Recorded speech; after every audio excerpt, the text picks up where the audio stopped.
BNP জামায়াতের ভাই বোনদের জন্য খুশির সংবাদ। আমি জানি যে এই সংবাদটা পাওয়ার পরে আপনারা মিষ্টি বিতরণ করবেন এবং মিষ্টি খাওয়া শুরু করে দিবেন। আর আওয়ামী লীগের ভাই বোনদের জন্য দুঃসংবাদ, কারণ হলো তাদের নিজেদের ঘরের ভিতরে আগুন লেগে যাচ্ছে কিছুদিন পর পর। তাই নিজেদের ঘর সামলানো নিয়ে এখন আওয়ামী লীগ নিজেরা ব্যস্ত হয়ে পড়েছেন। এখন পর্যন্ত সরকার, এই বর্তমান সরকারকে আমি কোন রাজনৈতিক দল মনে করতে পারছি না। তারাও এখন রাজনৈতিক চরিত্র হারিয়েছে। রাজনৈতিক দলের একটা গণমুখী কর্মসূচি থাকবে, সেটা তাদের মধ্যে নাই। তারা যেটা বলে বাংলাদেশ ব্যাংকে কি হয়েছে এটা জানতে চাই গোটা জাতি। লীগ আর লীগ, তাদের মানে এই লীগময় হয়ে গেছে বাংলাদেশ। আমরা কাউকে বড় চিকিৎসা করাই না। তাহলে কি এখানে এভাবেই মারা যায়? মারা যায়, এভাবেই মারা যায়। একটা মানুষ রাস্তায় মরে যাওয়া আর আপনার এখানে এভাবে চিকিৎসা ছাড়া মরে যাওয়া কি পার্থক্য আছে? অবশ্যই পার্থক্য আছে, পুরোটাই পার্থক্য আছে। দর্শক, জাতীয় পার্টি যে বিরোধী দল হওয়ার যোগ্যতা রাখে, এবার তার প্রমাণ দিয়ে দিলেন জাতীয় পার্টির চেয়ারম্যান জিএম কাদের। প্রিয় দর্শক, তিনি সরাসরি বলে দিয়েছেন আওয়ামী লীগ কোনো দলই না, বা তাকে কোনো দলই মনে করে না জাতীয় পার্টি। প্রিয় দর্শক, যেমন বলেছিলেন সেতু এবং সড়ক মন্ত্রী ওবায়দুল কাদের সাহেব যে বিএনপিকে কোনো গণতান্ত্রিক দল হিসাবে আমি মনে করি না, প্রিয় দর্শক ঠিক তার উল্টো বক্তব্য দিলেন জাতীয় পার্টির চেয়ারম্যান জিএম কাদের। তিনিও সরাসরি বলে দিয়েছেন আওয়ামী লীগকেও কোনো দল হিসাবে আমি মনে করি না। দর্শক, তিনি শুধু এই বক্তব্য দিয়েই ক্ষান্ত হয়নি, এরই সাথে তিনি আওয়ামী লীগকে উদ্দেশ্য করে আরো কিছু মন্তব্য করেছেন, যেটি আপনারা একটু পরেই দেখতে চলেছেন। এমনকি প্রিয় দর্শক, এরই সাথে বহুল আলোচিত এবং সমালোচিত মিল্টন সমাদরকে নিয়ে আপনারা আরো একটি চাঞ্চল্যকর তথ্য জানতে চলেছেন। প্রিয় দর্শক, তার মুখোশ উন্মোচন হতে চলেছে একটু পরেই। তিনি যে মানবিক কাজের আড়ালে কি ধরনের অমানবিক কাজ করে চলেছে সেটিও আপনারা একটু পরেই জানতে চলেছেন, এবং এটি আপনারা জানতে চলেছেন হুবহু তার মুখ থেকেই। প্রিয় দর্শক, এরই সাথে সাথে আমি ভিডিও শুরুতেই আপনাদের আরো যেই ভিডিওগুলোর অংশবিশেষ দেখিয়ে শুরু করেছি সেগুলোর বিস্তারিত আলোচনা এখন আপনাদের দেখাবো। আমি আর সেই বিষয়ে কোনো কথা বলছি না। তো প্রিয় দর্শক, ভিডিওগুলো দেখানোর আগে বলি, যারা এখনো চ্যানেলটি সাবস্ক্রাইব করেননি সকলে চ্যানেলটি সাবস্ক্রাইব করে পাশে থাকা বেল আইকনটি বাজিয়ে দিবেন। আর যারা ইতিমধ্যেই সাবস্ক্রাইব করে রেখেছেন তাদের সকলকে অসংখ্য ধন্যবাদ। তো চলুন একটি লাইক দিয়ে আমরা ধারাবাহিকভাবে সবগুলো ভিডিও দেখে আসি। এখন পর্যন্ত সরকার, এই বর্তমান সরকারকে আমি কোন রাজনৈতিক দল মনে করতে পারছি না। তারাও এখন রাজনৈতিক চরিত্র হারিয়েছে। বৈষম্যের বিরুদ্ধে মুক্তিযুদ্ধ হয়েছিল, আমরা পাকিস্তানিদেরকে বৈষম্য করেছিলাম। 21-এর ভাষা সৈনিকরা জীবন দিয়েছিল বৈষম্যের বিরুদ্ধে। আওয়ামী লীগ কি করেছে? এখন তারা প্রজাতন্ত্রের জায়গায় রাজতন্ত্র অথবা কর্তৃত্ববাদী তন্ত্র অথবা স্বৈরতন্ত্র কায়েম করার চেষ্টা করছে। আমরা দেশকে ওই ধরনের চরমপন্থা থেকে নিয়ে যেতে দিতে চাই না।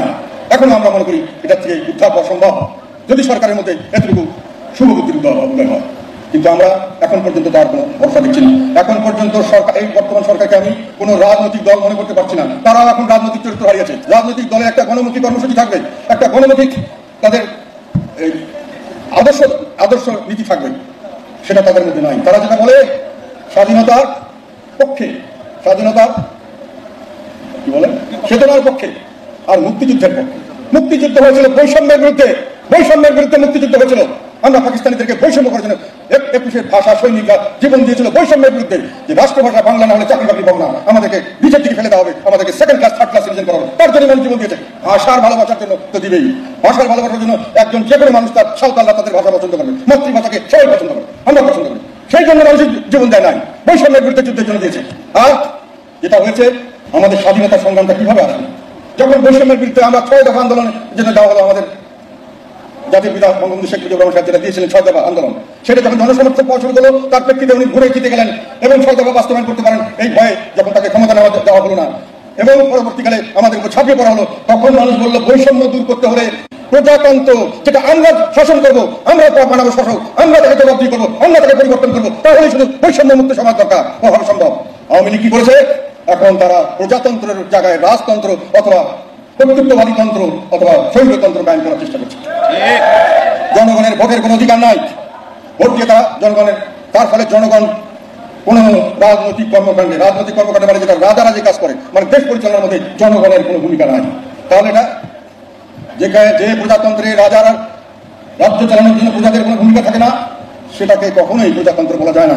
এবং সেটাতে এই যে আমরা জনগণকে রাজনীতি করছি, রাজনীতি থেকে দূরে সরে দিচ্ছি, তারা ইলেকশনে আসতে চায় না, তারা ইলেকশনে পার্টিসিপেট করতে চায় না, ইলেকশনে ভোট দিতে চায় না। এগুলো হলো রাজনীতিকরণ। এখন ইউনিভার্সিটিগুলোতে সমস্ত প্রফেশনাল বডি সব রাজনীতিকরণ হচ্ছে, নিজস্ব লোক বসে দেওয়া হচ্ছে, তাদের নিজস্ব কোনো কাজকর্ম করতে দেওয়া হচ্ছে না। এই রাজনীতিকরণ হলো মুক্তিযুদ্ধের চেতনার সর্বাত্মকভাবে বিপক্ষে। এবং স্বাধীনতার চেতনার সব বাস্তবায়নের পক্ষে যখন আওয়ামী লীগ প্রজাতন্ত্রকে প্রজাতন্ত্রের থেকে নামিয়ে দেওয়ার চেষ্টা করে। বাংলাদেশ ব্যাংকে কি হয়েছে এটা জানতে চাই গোটা জাতি। লীগ আর লীগ তাদের এই লিগে লীগময় হয়ে গেছে বাংলাদেশ। আপনার অপরিকল্পিত নগরায়ণ যে যেখানে পাচ্ছে ডোবা নালা নদীর ধার দখল করে নিচ্ছে। আর এরা কারা আপনি জিজ্ঞেস করবেন, হয় ছাত্রলীগ, নাহলে যুবলীগ, নাহলে আওয়ামী লীগ, নাহলে স্বেচ্ছাসেবক লীগ, নাহলে মৎস্যজীবী লীগ। লীগ আর লীগ তাদের এই লিগে লীগময় হয়ে গেছে বাংলাদেশ। হয়ে গিয়ে তারা জনগণ এবং পরিবেশকে ধ্বংস করে শুধু টাকা এই টাকার ব্যবস্থা করে দিচ্ছেন শেখ হাসিনা।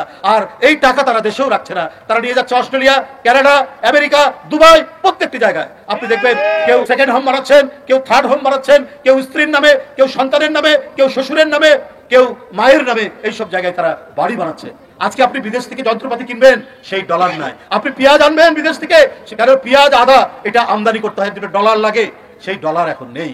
বাংলাদেশ ব্যাংকে কি হয়েছে এটা জানতে চাই গোটা জাতি। কেন সাংবাদিকদেরকে বাংলাদেশ ব্যাংকে ঢুকতে আপনি নিষেধাজ্ঞা জারি করেছেন? এর কারণ কি? কত অপকর্ম, কত অনাচার, কত লুটপাটের খতিয়ান ওই বাংলাদেশ ব্যাংকে রয়েছে, সেটা জনগণ যাতে না জানতে পারে, তাই গণমাধ্যমের সাংবাদিকদেরকে সেখানে আপনার পরিপত্র জারি করে ঘোষণা দিয়ে সাংবাদিকদেরকে বাংলাদেশ ব্যাংকে যাওয়া বন্ধ করে দিয়েছে। হসপিটালে না পাঠিয়ে আপনি নিজস্ব টিম দ্বারা ট্রিটমেন্ট করেন? হ্যাঁ, আমরা ট্রিটমেন্ট করি না, আমরা পরিচর্যা করি। অসুস্থ হলে পরিচর্যা করি আমরা, শুধু আমরা ট্রিটমেন্ট দিই না। কারণ এই অজ্ঞাত মানুষগুলোকে কোনো হসপিটালে ভর্তি নেয় না। একদম মুমূর্ষু হয়ে গেলে, অসহায় গেলে কোথায় নেন না? তাহলে তার সে সুস্থ হয় কিভাবে? এখানেই বেডেই সুস্থ হয়, এখানেই রাখি। আমরা জানি একটা লোক অসুস্থ হইলে অনেক ক্রিটিক্যাল অসুস্থ হতে পারে, তাকে অনেক বড় বড় ধরনের চিকিৎসা করাতে হতে পারে। বিভিন্ন হসপিটালে চিকিৎসা করাই না আমরা, কাউকে বড় চিকিৎসা করাই না। তাহলে কি এখানে এভাবেই মারা যায়? এভাবেই মারা যায়। একটা মানুষ রাস্তায় মরে যাওয়া আর আপনার এখানে এভাবে চিকিৎসা ছাড়া মরে যাওয়া কি পার্থক্য আছে? অবশ্যই পার্থক্য আছে, পুরোটাই পার্থক্য আছে। রাস্তায় সে কুকুরে বিড়ালে খাইতো, পচে মরে যেত, সে সেখানে ধুকে মরতো। এখানে অন্তত পানিটা পাচ্ছে, ফার্স্ট এড ট্রিটমেন্টটা পাচ্ছে, পরিষ্কার পরিচ্ছন্নতার মধ্যে মারা যাওয়ার পরে সে দাপন কাপনটা পরিষ্কার সাথে পাচ্ছে। আপনাদের সাংবাদিক সহ পুরো প্রশাসনকে বলি, চ্যালেঞ্জ, যে আমার বাংলাদেশের ঢাকা শহরে একটা ফ্ল্যাট দেখান, নিজের নামে একটা গাড়ি দেখান। কারো নামেই নাই। কারণ বলছেন নিজের নামে নাই, তাহলে আপনার সম্পদগুলো আপনি কার নামে করছেন? নামেই করি নাই, করি নাই। আমার টাকা আছে, চালেনুলেসকের অ্যাকাউন্ট আছে, থাকতেই পারে আমার অ্যাকাউন্টে, চালেনুলেসকের অসহায় মানুষের অ্যাকাউন্টে 100 কোটি না, 1 কোটি না, 100 কোটি থাকবে, তাতে আপনার আমার কি? ওনাদের প্রয়োজনে এখানে কোনো দায়বদ্ধতা থাকবে না? আপনি বললেন যে 1 কোটি না 100 কোটি টাকা থাকতে পারে আপনার প্রতিষ্ঠান অসহায় মানুষের জন্য। সে অসহায় মানুষের জন্য অ্যাকাউন্টে কেন থাকবে? তাদের জন্য খরচ কেন করা হবে না? খরচ করা হইতেছে তো, খরচ করা হয়েছে না। আমরা জমি কিনছি, আরো জমি কিনবো, আমরা বড় বাড়ি করছি, আরো করবো, মসজিদ করবো।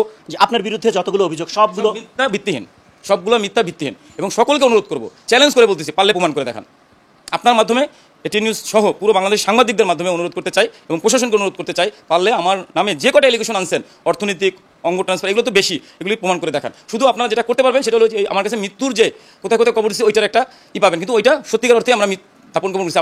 আমরা জ্বলি, এত মানুষ আনছি, আমরা প্রতিদিন 3 জন 4 জন 5 জন করে মানুষকে আশ্রয় দিচ্ছি। পরিবার ফেরত নেওয়ার পরও তো একটা মা বাবা, আপনারা দেখেন করোনার সময় কতগুলি মানুষ তুলছি আমি।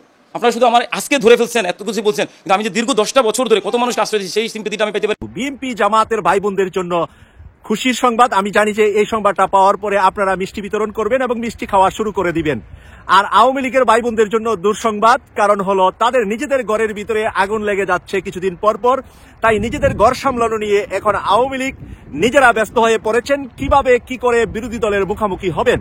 প্রিয় দর্শক, কুমিল্লার একটি সংবাদ আপনাদের সামনে উপস্থাপন করছি। আওয়ামী লীগ কর্মী মোহাম্মদ ফারুক, রাশেদ, শাহজাহান, মনির হোসেন সহ অন্তত 7-8 জন গুরুতর আহত হয়েছে আওয়ামী লীগেরই আরেক গ্রুপের কাছে, জামাত বা বিএনপির হাতে না। বৃহস্পতিবার বিকাল 3:30টার দিকে লাকসাম পৌরসভা আব্দুল মান্নানের বাড়ির পাশে গাজীমুরা কামিল মাদ্রাসা মাঠ ও পাশের রাস্তায় এই ঘটনা ঘটে। বৃহস্পতিবার লাকসামে গাজীমুরা কামিল মাদ্রাসার পাশে আব্দুল মান্নানের বাড়ির সামনে এই ঘটনাটি ঘটেছে। স্থানীয় সূত্রে জানা গেছে, প্রধানমন্ত্রী শেখ হাসিনার ৭৭তম জন্মদিন উপলক্ষে এলাকাবাসীর উদ্যোগে লাকসাম গাজীমুরা কামিল মাদ্রাসা মাঠে বিকাল 3:30টার আলোচনা সভা ও মিলাদ মাহফিলের আয়োজন করা হয়। এই অনুষ্ঠানে প্রধানমন্ত্রীর ব্যক্তিগত সহকারী আব্দুল মান্নান প্রধান অতিথি হিসাবে উপস্থিত থাকার কথা ছিল। বিকেল 3:15টার দিকে উপজেলা স্বেচ্ছাসেবক লীগের সাধারণ সম্পাদক জাহাঙ্গীর আলম অনুষ্ঠান স্থলে পৌঁছে এবং সেখানে অনুষ্ঠানের অনুমতি নেওয়া হয়নি বলে মাদ্রাসা কর্তৃপক্ষকে গেট বন্ধ করে দেওয়ার নির্দেশ দেন। এই নিয়ে আয়োজকদের সাথে বাকবিতণ্ডা ও সংঘর্ষ সৃষ্টি হয়। হামলাকারীরা স্থানীয় এমপি ও স্থানীয় সরকার প্রতিমন্ত্রীর লোক বলে জানা গিয়েছে। প্রিয় দর্শক, এখানে এখানে নিজেদের মধ্যে যে গন্ডগোলটা হয়েছে সেই গন্ডগোলটা নিয়ে আমি আপনাদের সামনে নিউজটি পড়েছি বাংলাদেশের একটি স্থানীয় পত্রিকা এবং বাংলাদেশের সকলের পরিচিত পত্রিকা মানব জমিন থেকে। প্রিয় দর্শক, এই হামলাকারীদের পরিচয় জানা গিয়েছে স্থানীয় সরকার। প্রিয় দর্শক, আমি আশা করছি আপনারা সকলেই অত্যন্ত মনোযোগ সহকারে সবগুলো ভিডিওই দেখেছেন। এমনকি এই ভিডিওগুলো সম্পর্কে আপনাদের যদি কোনো মতামত থেকে থাকে তাহলে তো অবশ্যই জানাবেন। প্রিয় দর্শক, আজকের নিউজটি শেষ করছি এখানেই, ফিরছি পরবর্তী নিউজে নতুন কোনো টপিকে। আল্লাহ হাফিজ।